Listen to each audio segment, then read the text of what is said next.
Hello, everybody. Welcome back. This is day 3 of our challenge, and I'm just going to jump inside Facebook, make sure I can see your comments as they're coming in.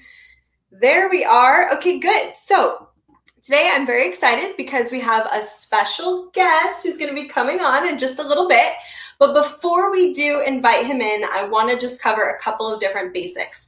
First of all, I'm very excited to announce that Stephanie Mitz is the winner of today's bonus. Yesterday we had a bonus for people who shared their homework, shared their biggest takeaway from this challenge so far this week, and then also invited a friend or two, or in her case, 3 friends to join us in the challenge. So congratulations, Stephanie, you are the winner. What you're getting is actually valued at $497. It's my client attraction assessment. So this is a full-length survey. It's going to ask you a bunch of questions about your business and the ways that you attract clients. And then you get to sit down with me for a 45-minute call where we're going to, in that session, actually fully map out your client attraction system. So I'm very excited. Congratulations again. Check your inbox for details on how to cash in on that bonus. And otherwise, let's get rolling for today. So if you haven't already downloaded the workbook, I highly recommend you go into the announcement section of this challenge and grab that notebook. All you have to do to get the notebook is register for this week's challenge. Even though today is the last day, that's all you got to do. Just register for the challenge. You'll get access to all the replays, all the bonus things that I mentioned earlier in this week, and of course, you'll be able to download the workbook. All right, we were talking all week long about my CEO Mindset book. Oh, I didn't grab a copy of the book. All right, well, there's a book called The CEO Mindset, and I've been mentioning what CEO stands for. C stood for control, being really in control of your business and what happens in it. E stands for exceeding the expectations of your clients. And O, today we're going to talk about O, which stands for organizing. So I will tell you right now, we're going to talk about one of the biggest things you need to organize in order to actually accomplish your goals for 2021, and that is the finances of your business. This is a very important subject that you've got to really have down for us to actually achieve any kind of revenue goal. So if you got your workbook, we're going to keep this really, really simple. All you have to do is roll on down to, what is that, page 21 in the workbook. And let's talk a little bit about business finance. I think the biggest thing that entrepreneurs and business owners that I've talked to are struggling with is understanding the difference between household financial planning and business financial planning. So there's one big difference, and I'm going to teach you about the difference between these two. When you're doing budgeting or any kind of financial planning as a person or as a family in your household, it's all based off of a consumption model, okay? So you buy things to consume them. You buy food to consume it. You buy toilet paper to use it, right? It's not like that toilet paper needs to have a return on investment, right? There's no ROI for the food you eat and the toilet paper you buy. Whereas in a business, we want to always have the concept in mind of every dollar spent needs to buy back more dollars. Right? Everything in a business needs to be based off of the ROI model, the cash accumulation model, not the consumption model. So again, this is also, I think, a big reason for clash between management and employees sometimes, is because good managers, good executives and business owners and CEOs, they understand that every dollar that gets spent needs to have some kind of ROI, whereas employees are very used to the other business model, so to speak, the other model of finance, which is consumption. And so they're used to just buying things because they want them or buying things that they can consume them and not having to worry about ROI. So it's important to teach this to your employees as it is to use it yourself. And that, I think, is the biggest mindset block, or the biggest limiting belief a lot of entrepreneurs have, is they think when the money comes in that their job is to spend it. No, your job is actually to create profit, right?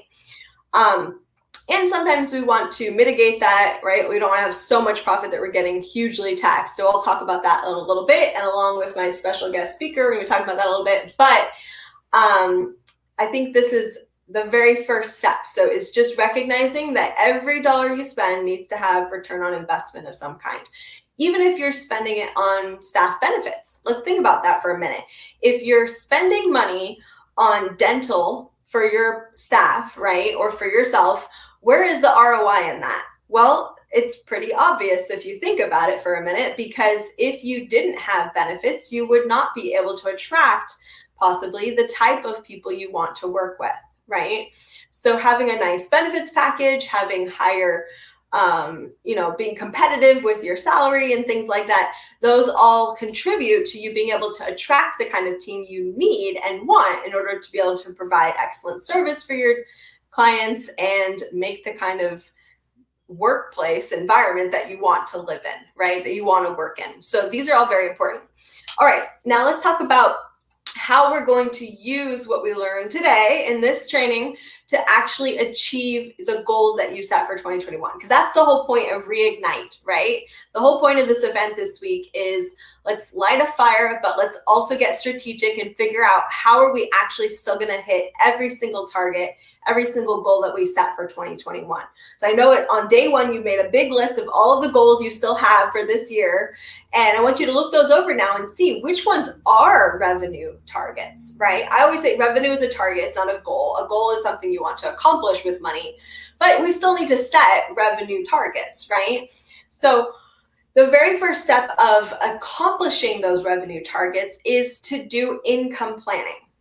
Income planning is basically a specific process, which I'm going to walk you through in just a minute, that actually allows you to figure out right down to the period and the little itty bitty details, what it's going to take to actually hit those, right? So the very first step of income planning is to do a financial analysis. Now, I am going to be bringing onto the show in just a minute somebody who can actually sit down with you and do a real financial analysis with you. If it's a personal financial plan.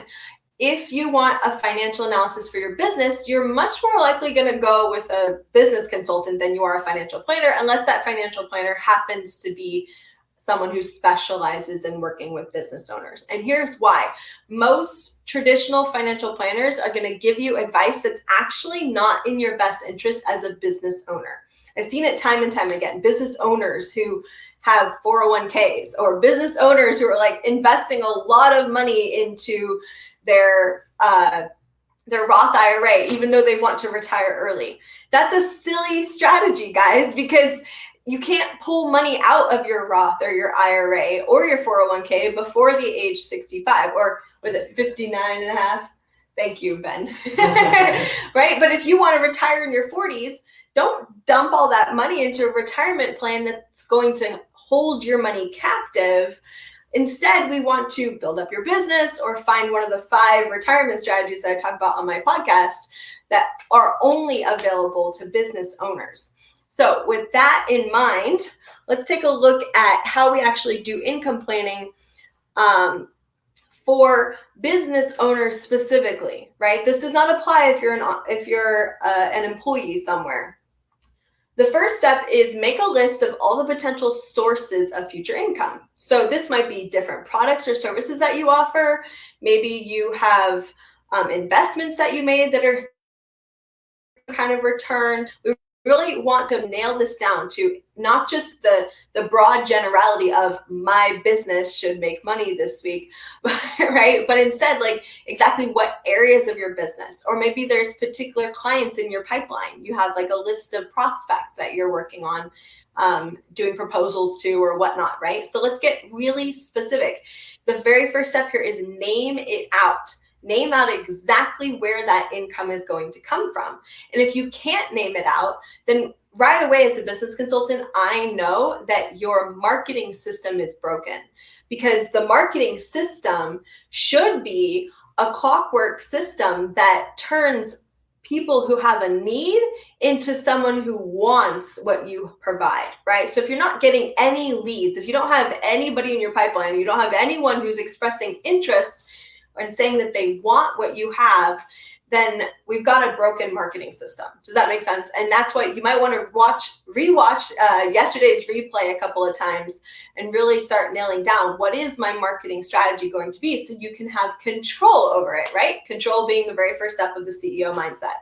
So at this stage, hopefully you've got a strong marketing strategy in place from yesterday, and we now want to start naming out exactly what the potential income sources you have in your business.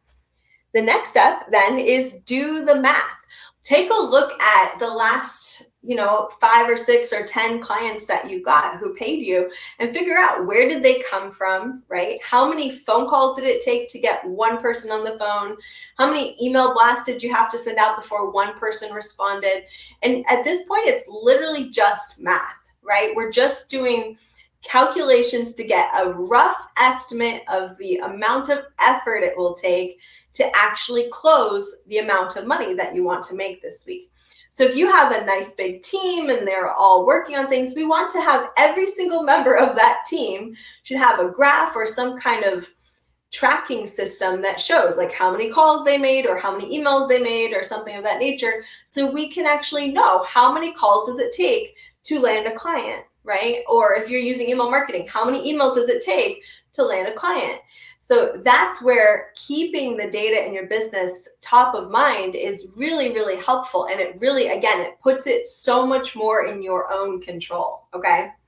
All right, the next step, of course, is figuring out what systems, automation, new team members, etc., need to be in place for you to deliver that level of service. So it's all well and good to say, I want to make $1 million in my business this year, right? But if you're like a solopreneur and it takes you about 40 hours of sales calls just to land one client, and then you also have to deliver 50, 60, 70, 80 hours of one-on-one time with that client, right? It starts to become very unrealistic for you to make that kind of money. So we want, at the beginning of the year, or in this case, at the 6-month mark, right, when we're looking at this with fresh eyes, we want to take all the data from the first 6 months of the year and apply that data to the last 6 months and go, okay, if I continue on the way I am now, do I have enough time to deliver the service while also generating more leads and more sales for my business and still hit my revenue mark? And if the answer is no, which I'll be honest, most of the time it is no, right? Most of the time, if you're not hitting your revenue, it's not just because you're not getting sales. It's usually also because there's a bunch of administrative duties and a bunch of delivery duties or fulfillment duties you have, which take you away from working on sales. And so you'll get this sort of roller coaster that the business goes through, where it's like, I don't have any clients, so I work really hard on marketing, and then I get some sales, and then I have to stop working on marketing and sales to go deliver to them, and then I'm like, I don't have any clients, and so I go back up and go marketing and sales, and it's really painful to go through that process. So the solution is to make things more systematic as best you can, and again, that's why you work with a business consultant, right? To put automation in place so that Gmail is doing things for you, or your CRM system, your software is doing things for you, right? So you're not always constantly having to do it yourself. To hire team members, that might be just a part-time virtual assistant, or it could be a full-time team member who's in your office, right? Whatever that looks like. And then really map that out. Now, here's the thing. As a business owner, when you're first starting out, you usually have 3 main roles that you have to play, right? You've got your owner role, which is like establishing the legal end of things, really putting the business there, establishing its culture, all of that stuff. Then you have managing anybody who's beneath you. And then you have delivery itself, right? You got all these things on your own plate. The more we can start taking things off of your plate, it's not because you're lazy or because you want to just go to Tahiti, although those things do come eventually. But at the beginning, when we're taking things off your plate, we're actually allowing the business to get bigger because you stop being the bottleneck in your business. So that's what this step is really about. It's confronting, as a business owner, what would it really take to make this actually work? And sometimes you'll run into these scenarios where you're like, well, it would take this much, but I can't possibly afford that. Or, well, it would take that many people, but I'm scared and I don't know how to manage that many people, right? And when those moments come, that's when you reach out to a business consultant and you go, hey, Sarah, I don't know how to solve these problems. And we work together to solve them, right? All right, so that is the next step. That is your challenge for today, is to figure out what systems, what automation, what numbers, what people need to be in place for you to actually make your revenue target happen this year. No matter what that number was, even if it seems completely unrealistic now, I want you to start working that out. And if you need help when you get to that step, drop a question in the group, right? That's why I have this group here. It's for you guys, so you can actually get free coaching, right? It's group coaching. So I'm not going to give everybody one-on-one. Unfortunately, I'm only one woman, but it is here for you. And I want to see you guys utilizing it and really getting the most you can out of this challenge. All right. So without further ado, I'm very excited to bring on with us Mr. Benjamin Nadler. I know, I'm making it dramatic. This is my husband, Ben Nadler. Hello. He is a professional licensed financial advisor, and he tends to grace us with his presence every once in a while here in the group. Thank you for coming. Absolutely. He was getting like a million phone calls over there right before we started, and I was about to have a panic attack thinking he wouldn't actually be able to join us. I would never disappoint. I thank you. Yeah, Thank you. Yeah. It's good to know you're taking good care of your clients, though, right? Absolutely. All right. So, what do you have to share with us today? Well, so we've got. Let's pull it right up. All right. We're just Here gonna we go over it. You're gonna make it so they can still see us, though. Is that okay? Yeah, that's not. And look, I was good. I even brought a little clicker so you can actually move your own slides. We're so professional today. It's funny too, because I was thinking about what you were talking about at the beginning about the ROI for business and then consumption based for home. And it's funny because in some ways I do track ROI for my consumption. Like, how much is this peanut butter going to actually feed me? And maybe that's just a That's how you know you're married to a financial advisor, when he's looking for the ROI in the peanut butter in your fridge. Doesn't everybody? I don't know. Okay, we're going to do a quick pop quiz here between couples. Any couples in the room today? I want you to drop a comment and tell me, does your husband do something at home? Okay, fine. Does your spouse, does your partner do something at home that tells you, without having to tell you, what their job is? Do I do anything like that? I'm sure we won't get it. Okay, oh boy. All right. Let's get back on track. So click over for me, Ben. Is that this way? To the right. Yeah, there we go. All right. So there's 12 elements of a proper business financial system. Right. And it looks like a lot of things, you guys, but the nice thing is you can delegate a lot of these things. And some of these things are just things you kind of do once and it's pretty much done. They're not things you have to do over and over and over again in your business. Right. Anything you want to add to that? I mean, it's one of the most crucial things because it's kind of the start, right? If you don't seriously though, if you don't have something written down, and a lot of people unfortunately don't, then you have no place to start. You don't have the groundwork or that foundation with which to start everything else. So it is crucial to actually do this, even if it's, something that you maybe amend, a little bit later as you start learning more, but you need to start somewhere. That's what I would say on that. Yeah, I think if you want a profitable business, if you want to hit revenue targets, then you need to have these things in place. So let's go through them one by one. Go ahead and click over, Ben, and let's take the first one. Here we go. Do you have any theory to go over first? Yeah. Okay. So what is a business system? I talked a lot. I'm glad this slide came up because I talked a lot about systems this week and I didn't really get a chance to define it. So a business system is a specific methodology of attacking problems in your business that I use. And it's basically the flows, the procedures, the jobs, and the people that do the actions in your business that cause a specific result.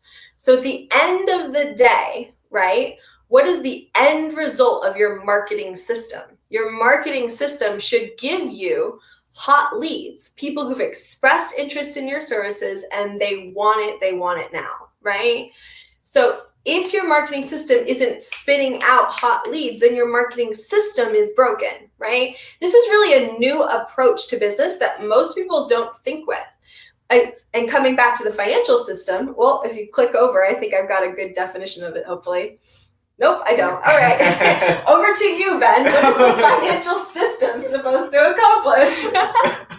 We're really organized today, you guys can tell. Exactly. No, if everything's in place, it's going to allow you to have more revenue in your business, right? You're going to systematically and over time be generating more and more income and be wasting less as you go through. That's really what the system, in a very simple nutshell, is going to do for you. But that's the key, I think, is every system should have a simple answer to what does that system do for your business. So the financial system accomplishes income greater than expenses plus reserves.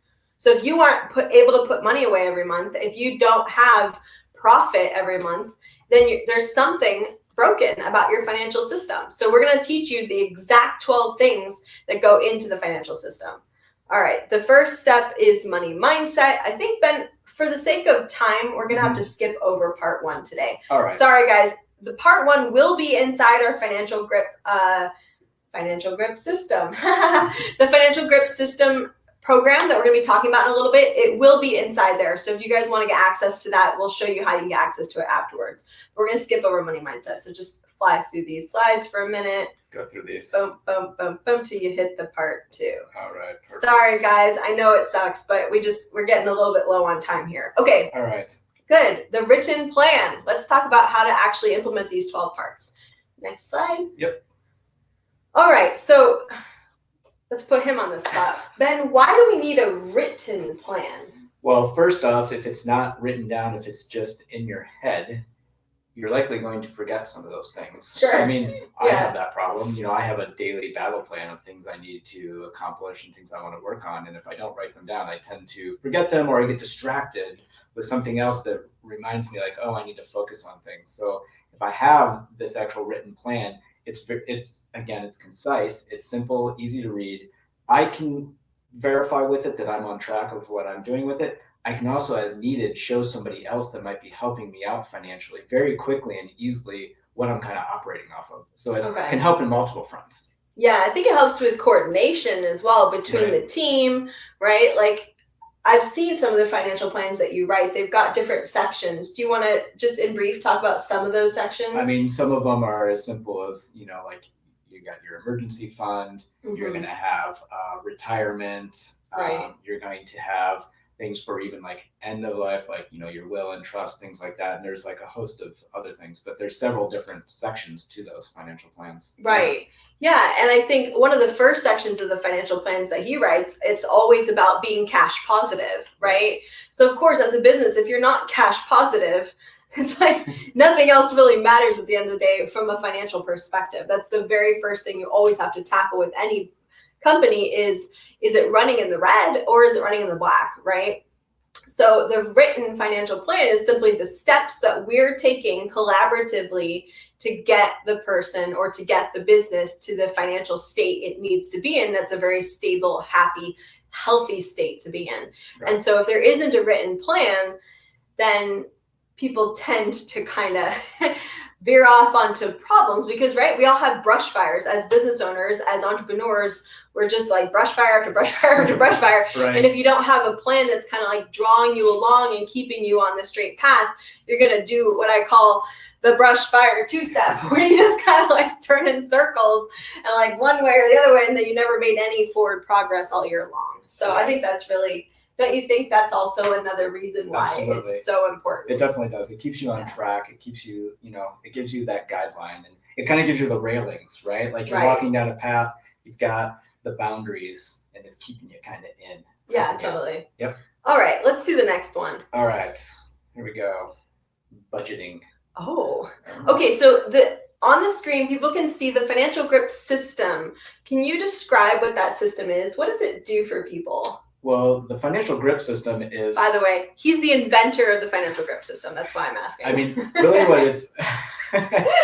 it's allowing you to see what all of your income is that you're generating, and whether it's just your job, just a single source or multiple sources, and then simply taking all of your different expenses and looking at and seeing, comparing those as a, how much money am I bringing in?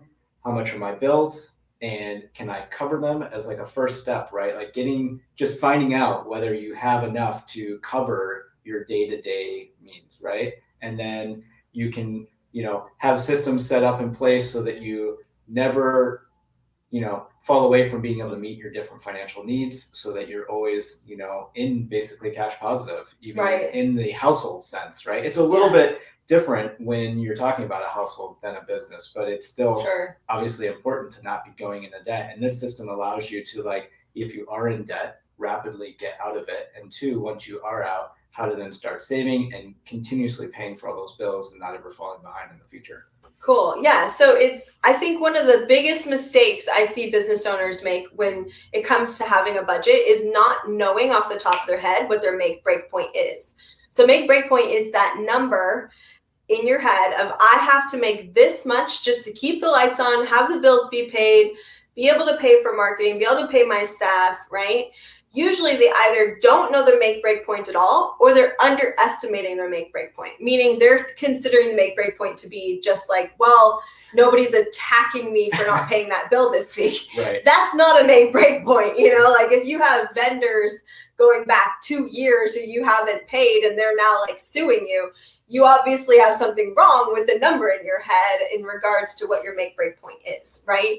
So your make break point means, all right, we've listed out every expenditure that the business has on a regular basis. And then we've taken the ones that are not on a regular basis, the ones that are, maybe your workman's comp you pay once a year, or some other licensing fee you pay once a year. And we've broken those down and divided them up by 52 weeks or by 12 months, however it is you pay bills, so that every month or every week, every payment cycle, right, you're setting that money aside in a special account for that bill to be paid in the future. And what this does is it does a number of things for your business. One, of course, it creates a lot more financial security. I think as business owners, when we're first getting into business for the very first time, we're like, oh, it's going to be so wonderful. And then the first thing you notice is, the first negative thing you notice about your financial system is it's not always as stable as being an employee, right?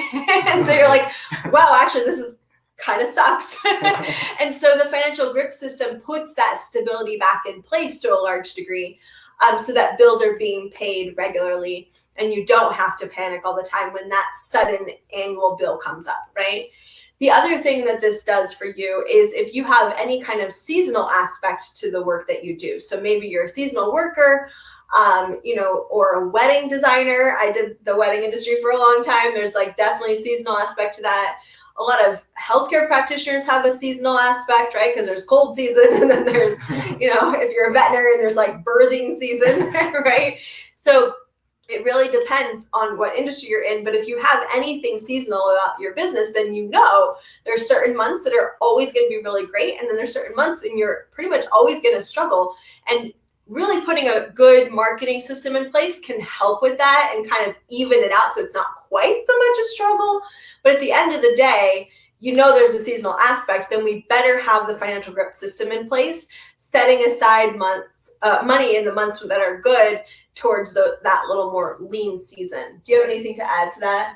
I kind of touched on it briefly too, but it also just really, and you were saying, it really keeps the discipline in, which can be, some people are great with that and some people are not. Sorry to cut you off. No, but, it's okay. This makes sure, especially for the people that do have a bit of a discipline issue, that like they stay to the true straight and narrow. Well, that's what I was going to say. I think it doesn't add discipline. It removes the need for discipline. And I think that's fantastic because I don't know about you, but I definitely have a spending problem. I've told my story multiple times, so I won't tell it again. But I think it's funny. But when he first invented this system and showed it to me, I really had a spending problem. And I had gone into a lot of credit card debt over that spending problem, which he didn't necessarily know about at the time because we had separate finances. And so it really was great because I don't have to have self-discipline. I can just set up my financial grip system and it pretty much does it for me. That doesn't mean I don't have any control over it because obviously it's my money. I could just go in and I could disassemble it if I wanted to, but I'd have to really mean it to misspend money. And I think that there's a lot to be said for that because I know I'm not the only person in the world who's ever experienced financial infidelity, right?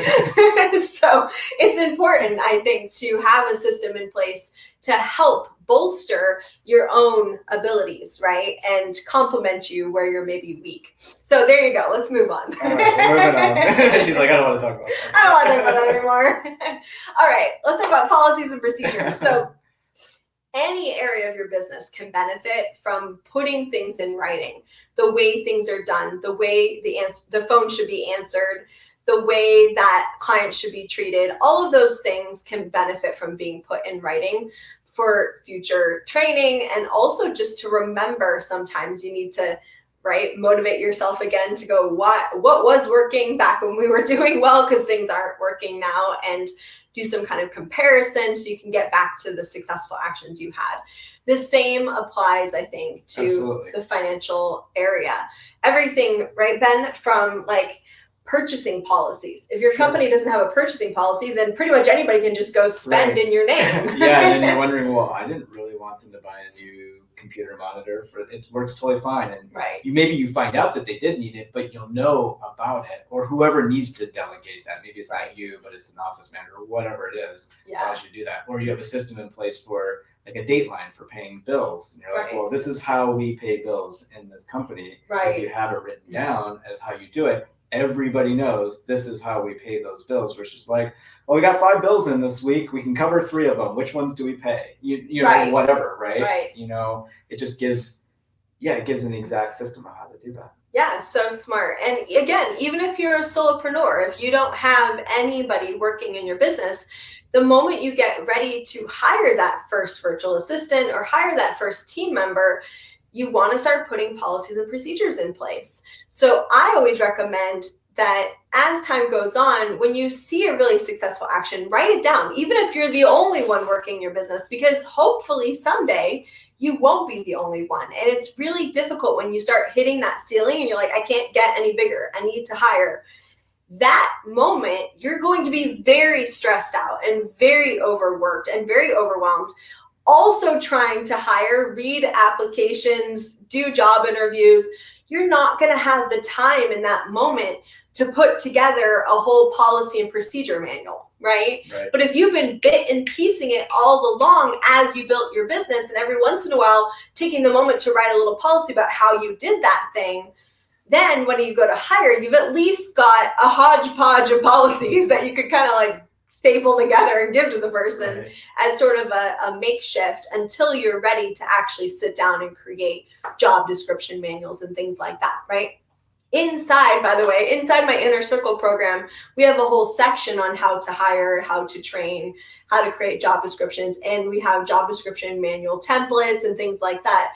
But unless you're working with a business consultant who has those resources, you're pretty much on your own. So it's important to kind of bit and piece it as you can and move along in the expectation that someday you will not be alone in this business. Right. And something is better than nothing. Always. Yeah. Like start off with one thing, if nothing else, and then just build upon there. If you're like, I'm totally confused, I don't know where to start, just start somewhere, right? Yeah. Yeah. There. Something is better than nothing. I like that. It's true. Very true. Okay, let's go to the next one. All right. All right, financial planning meetings. Okay, so these obviously apply most to those who have executive structure in their business. So if you only have like a couple of assistants, you don't really need to have a financial planning meeting with them, right? But if you have business partner, even if that business partner is your spouse who just owns your business by marriage, or if you do have a office manager or a CEO or any kind of executive structure in your company, then it is important to give them certain specific financial planning data. Okay, you don't need them to know everything about the inner workings of how much money you're making, etc. And in fact, sometimes that information can cause resentment, right? Because you're obviously the business owner, you're making a lot more than some other employees are. And so we don't want to cause discomfort and make people nervous and feeling upset or disgruntled or something like that. But there is specific financial data that the management of your business does need to have. For instance, what are your revenue goals? If you're the only one in the company who knows the revenue goal, you're probably going to struggle a lot more to hit it than if everyone is working on it as a team, right? So you've probably been in on financial planning a little bit, right? Yeah, when you were working back in corporate. Mm-hmm. Can you give a little bit of details on what a financial planning meeting should look like? I mean, basically, you're going to have all of the documents that are needed, right? And you're going to have whatever the numbers were that you hit like last week and like the last, I mean, typically you're going to have a bunch of stats already for various numbers, right? Like a bunch of numbers. Yeah. And be able to compare, because you want to see, you know, one of the main things you're trying to do is compare where you were at and where you are at. And then based off of that, you can, you know, figure out your financial future goals. And everybody looking at all of those things together can kind of figure out together where you're trying to go. That's right. Yeah. So what you're doing essentially is you're taking all the information regarding how much money was made this week or this month, depending on, you know, how you guys structure bill paying. And then looking at your projections of how much income will be coming in, and then doing a cost comparison of, all right, so these are the bills that we have. If we pay these bills, they will make how much more money for the company, right? That ROI factor is always important in the financial meeting.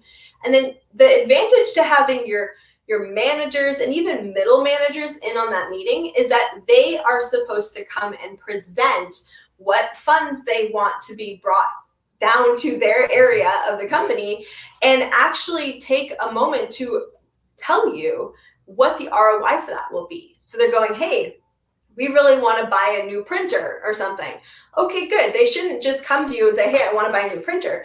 Their duty is to show up at the financial planning meeting saying, here's how much the printer will cost. We got 3 quotes and the best one is this option, right? And based off of the price, it will pay for itself within such and such amount of time because here's how much money we make based off of the things that we print, right? And that is the ROI analysis that every manager in your company should be able to do with every major or unusual expense. Obviously, if it's like pens or paper, they don't need to do that because that one's pretty obvious. But any unusual or new expenditure or large expense needs to have an ROI analysis attached. And they show up, like you said, with their paperwork to the meeting and they present this idea of what they want to purchase and why. And then there should be a decision maker at the meeting, of course, which is either your CFO or the business owner if there is no CFO in your company, right? And the idea here is so that all of management is thinking with how much we have, how much we need to spend, what we've got to work with this week or this month, and then how are we reinvesting some of that back into the business to help the business expand. Right. And it makes the whole process more sane too. And actually, for the people that are proposing, they have more understanding of why something may not have gotten approved and maybe what they need to do to get it approved or get some additional quotes and whatnot. And like I was saying, it just makes that whole process more sane rather than people who are just like, management doesn't like me or they don't care about my area and they don't want to give me any money for blah, blah, blah, blah, blah. It actually puts a lot of responsibility and ability with that person that they can feel more positive. Exactly. I think you really touched on a key point because I can't tell you as a business consultant how many times I have seen businesses where the employees feel like the boss just must be this billionaire who makes all this money. And right, again, there's like that clash between management and the employees. And one of the key purposes of middle managers is to build rapport, build happiness and free-flowing communication and willingness to work together between their seniors and their juniors, right? That is one of their key duties. So when they go to the financial meeting and they know exactly why the thing got disapproved, their job is to go back to their juniors and explain why it got disapproved in a way that the juniors can really understand and they can kind of have it, right? Whereas if you're just going to the financial meeting and then things get disapproved and then you come back to your juniors and then you kind of like, nah, about management to them, you are completely defeating the purpose of your job, right? Your job as a middle manager is to make free-flowing communication. It's to make juniors more willing to work with seniors, seniors more willing to keep juniors and not fire them, right? That is one of your primary purposes as a middle manager. So this is one of the things that the financial planning meeting makes it so valuable, because it preserves that free flow of communication and that willingness to cooperate with each other, which we all need in order to work together as a team, right? And one last thing I want to bring up, and we can go on, but by doing these meetings and having this stuff now, when you do expand, get bigger, and you have a lot more eyeballs looking at all of your stuff, if you have these things in place at the beginning, it makes it much easier to then show people what is happening financially with your business. I mean, maybe at some point, so you've got another company looking to buy you out. Well, they want to see a lot of financial information about your company. And the more you can do this now, the more you can show that to them. Or if you have somebody that really wants to invest in your company and bring it to that next level, all of these documents and all of this information just helps, like more than you can possibly imagine. Yeah, right? It's true. It raises the value of your business on resale. And like you said, it gives you documentation you can bring as a presentation to investors so that they actually want to invest in your company. That is so smart. I hadn't thought of that. I'm going to use that now. Excellent. All right, we'll do one more. All right, we're moving on. All right. Income planning. You know, I talked about income planning earlier, so let's skip over that one. We'll do one more, and then we got to run. Okay. Right. Oh, debt and credit management. All right. Most business owners, I don't feel like this is true online. There's a lot of online companies that did not go into debt to start their business, but most business owners go into, and I heard the average is $200,000 to start their company, right? I think that applies mainly to location-based businesses where you're having to either build a business or rent, right? But most of us start our business in debt. Sadly, yes. As a financial advisor, he does not advise you to do that. I mean, there's sometimes that's the only way you can do it. And so I can't say no, you know. Yeah. So actually, let's talk about that for a second. When is it a good idea to go into debt as a business owner? Well, if the debt is if you're going to project it out that it's going to be a debt that's going to make you future money, then it's a debt that is good, or it can be. But how much future money? Because isn't there something we want to do in regards to the interest rate you have on that loan as well? Sure. I mean, you obviously want to have the interest rate as low as possible on it, and you want to make sure that whatever interest rate on that is lower than whatever money you're bringing in on that loan. So, you know, if you're going to move into a new location, for example, and it doesn't really have an interest rate on it, but it's such a high premium for that space that you know in the next year you can't possibly make those payments on that space, that is not the right space for you. Or you're going to get a printer. We'll talk about, let's say you need a large printer, right? And it's got some interest rate on it that's like 12% or something. And you're like, well, I know we need to print, but we can't possibly afford this cost to get out the booklets or whatever that we're going to print on this thing. Right. And maybe at the beginning you got to pay more, but you're going to work with like a printer or something so you can build up enough, or you've got to try to knock that interest rate down or something, because each of these numbers are going to directly affect your future ability to like make more money, or you're just going to stay more and more in debt.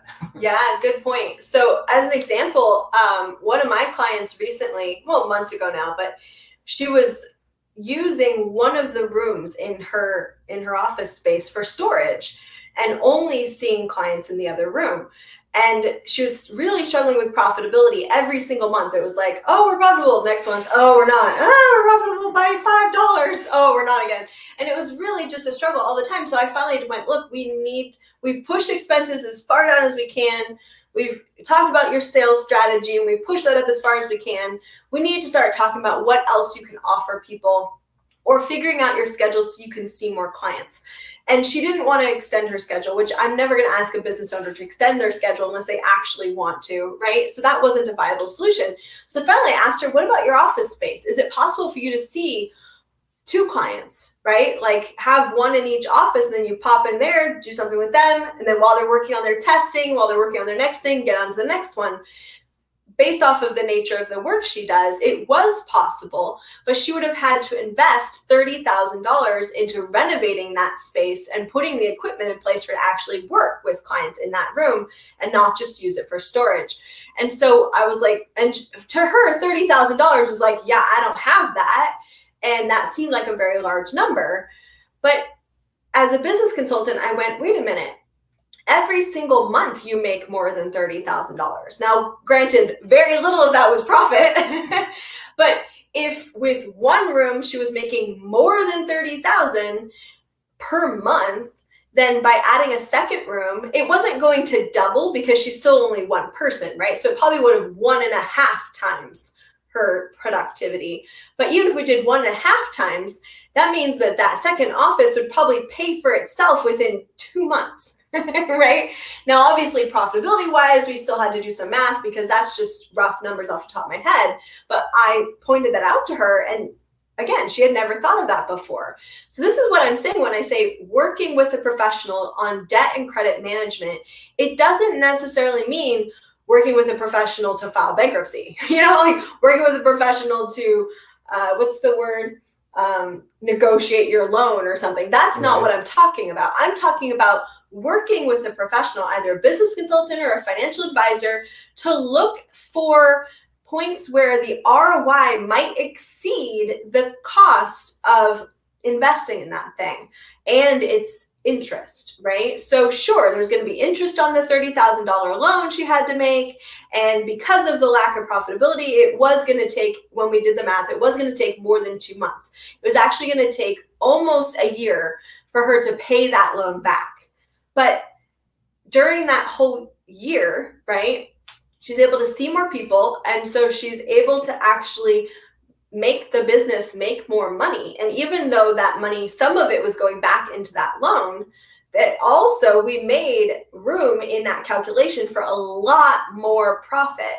So even though she was going to be carrying $30,000 of debt for almost a year, at the end of the day, it was like a complete no-brainer to make that $30,000 investment, right? So this is where, again, you want to work with a professional, and you also, as a business owner, just knowing that, can look at things in your company and go, okay, well, if I do, maybe this number is scary to me, right? Because that's another thing that holds a lot of entrepreneurs back is limiting beliefs around money. Maybe it's scary to take on that much debt, or maybe it's a little bit frightening to confront spending that much out of your reserve account, right? Or your savings account, taking that much out. You're like, I don't want to spend that. But if you do, let's do the math. Let's figure out what's that projection look like?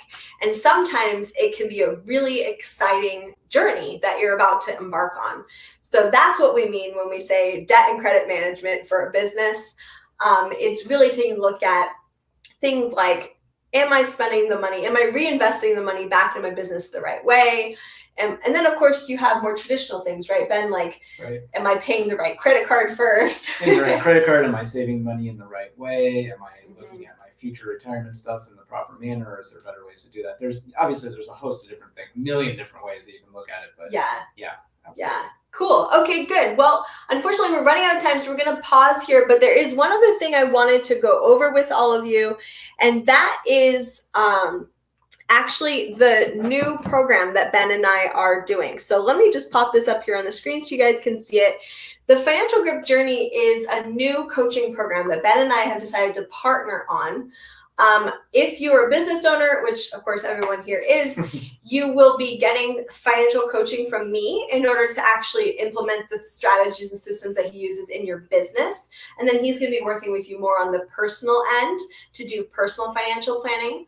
This is a brand new program that we've never offered before. So if you're interested in volunteering to be a part of this, right now, we are not charging anything for it. We're looking for people who want this scholarship program. And there are certain criteria you're going to have to meet in order to qualify for this program. So if you want to actually register and see if you qualify to join this program, I'm putting the link below, and you'll want to just head on over to this page. It will ask you a couple of questions, and then it'll specifically ask you, we deserve this scholarship because, and I want you to really iron it out. Like, why do you feel like you would deserve to have access to a free financial coaching program? What we're going to be going over inside this program is really, really special. In the first module, we're going to be going over money mindset.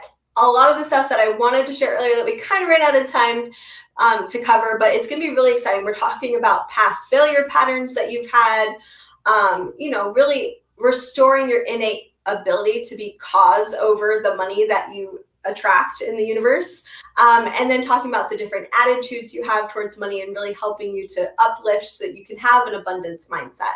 I will be the one teaching that module. I am a certified life coach. Many of you know me from that. So if you're interested, that is the first module.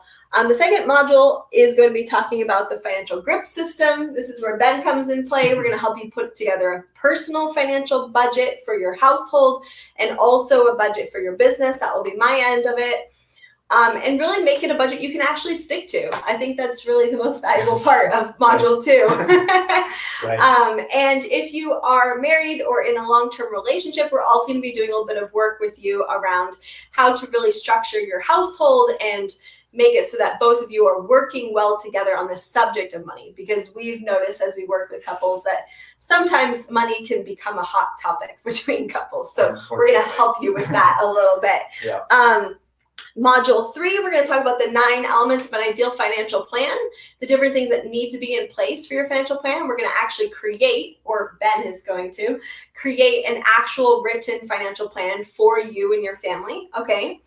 In Module 4, we're going to talk about your financial reports. So as a business owner, your profit and loss statement, how to actually understand it, what it means, how often you should be looking at it, etc. As an entrepreneur who maybe doesn't have a profit and loss statement yet, we're going to show you how to actually put that together, and really being set up to actually have a profitable business, which will be great.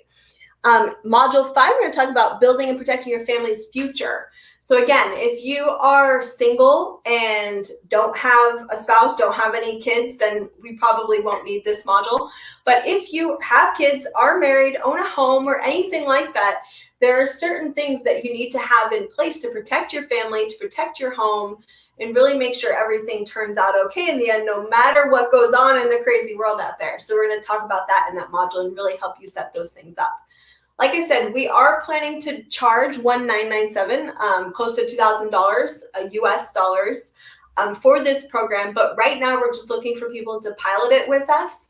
So if you think that you'd be interested and you want to go ahead and register for this scholarship, then go ahead and check out the link below. It should be scrolling along on your screen right now.